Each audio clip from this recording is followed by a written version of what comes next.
ரெண்டு நாட்டு இளம் அரசர்களுக்குள்ள சண்டை வந்துருது. ரெண்டு பேருமே கல்யாணம் ஆகாத இளவரசர்கள், ரெண்டு பேருக்கும் ஒரு போர் வருது. அதுல ஒருத்தன் தோத்துறான். இந்த ஜெயிச்ச நாட்டு மன்னன் இருக்கான்ல, அவனுக்கு கல்யாணம் ஆகல, இவனுக்கு கல்யாணம் ஆகல. அவன் ஜெயிச்சவன் சொல்றான், பாரு இந்த தோத்துட்ட, ஆனா நான் உன்ட்ட ஒரு கேள்வி கேட்கிறேன், அந்த கேள்விக்கு நீ சரியான பதில் சொல்லிட்டேன்னா உன் நாட்டை உனக்கே திருப்பி தந்துடுவேன்.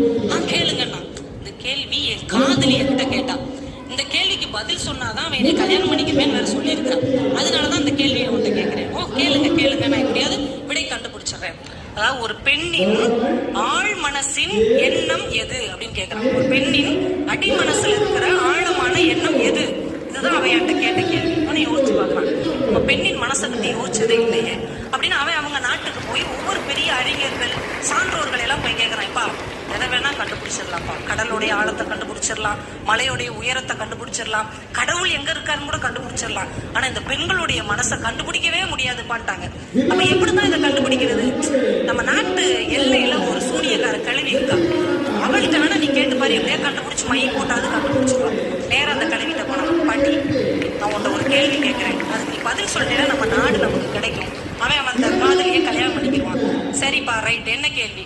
உடனே இந்த மாதிரி கேள்வியை கேட்டோடனே அந்த கிழவி சொல்றா, இதுக்கு பதில் சொன்னா உனக்கு நாடு கிடைக்கும், அவனுக்கு காதலி கிடைப்பா, எனக்கு என்ன கிடைக்கும் அப்படின்னா. உடனே இவன் சொன்னா, நீ என்ன கேட்டாலும் நான் தர்றேன், ஆன்சர் மட்டும் சொல்லிட்டேன், என்ன கேட்டாலும் தர்றேன். உடனே அந்த கேள்வி பதில் சொன்னான், ஒரு பொண்ணுடைய அடிமனதின் ஆழமான எண்ணம் என்ன தெரியுமா? அவ சம்பந்தப்பட்ட முடிவுகளை அவளே எடுப்பதுதான் அவளுடைய அடிமனசின் எண்ணம். அவ சம்பந்தப்பட்ட முடிவு அவட்ட விட்டுறணும், அதுதான். அப்படியாண்டு இவன் ஓடி போய் அந்த அரசன்ட்ட சொன்னான், அவன் காதலிட்ட சொன்னான், கரெக்ட்னு அவ கல்யாணம் பண்ணிக்கிட்டான். இவன் வாக்க காப்பாத்தி நாட்டை கொடுத்துட்டான். இப்ப இவன் சூனியக்காரிட்ட கொடுத்த வாக்க காப்பாத்தணும்ல, நேரம் அந்த கழுவிட்ட போய், பாட்டி நீ சொன்ன விடை கரெக்டா இருந்ததுனால நாடு கிடைச்சிருச்சு, உனக்கு என்ன வேணும்? உடனே அந்த கழுவி கேட்டான், என்னை கல்யாணம் பண்ணிக்கோ. அப்படி மிரண்டுட்டான். என்ன பாட்டி சொல்ற, நீ என்ன கேட்டாலும் தர்றேன்னு சொல்லிருக்கல, உனக்கு நாடே கிடைச்சிருக்குல, என்னை கல்யாணம் பண்ணிக்கோ. அவனுக்கு வேற மறுக்க முடியல, ரொம்ப நல்ல அரசன். சரின்னு அந்த கலையை கல்யாணம் முடிச்சு அரண்மனையில கூட்டு வந்து வச்சிருக்கிறான். அரண்மனைக்குள்ள வந்தோடனே அவன் தேவதையா மாறிடுறான். அப்படி அசந்துட்டான். இப்படி தேவதையா மாறின இந்த பார், ஒரு 2 ஆப்ஷன் உனக்கு தர்றேன். ஒண்ணு, அரண்மனைக்குள்ள இருக்கும் போது தேவதையா இருப்பேன், வெளியில வந்தா கிளம்பியா மாறிடுவேன். அப்படி இல்லைன்னா வெளியில வரும்போது தேவதையா இருப்பேன், அரண்மனைக்குள்ள வரும்போது சூனியக்கார கிளவியா மாறிடுவேன். 2 ஆப்ஷன் உனக்கு எது வேணும்?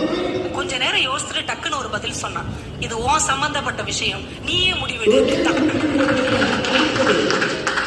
அவன் பதில் சொல்லாம, இது உன் சம்பந்தப்பட்ட விஷயம், நீயே முடிவெடுனோடனே இவகிட்டே அந்த முடிவு ஒப்படைக்கப்பட்டதால் அந்த சூனியக்கார கிழவி, இனிமேல் நான் வீட்டுக்குள்ளேயே சரி வெளியிலேயே சரி தேவதையாகத்தான் இருப்பேன்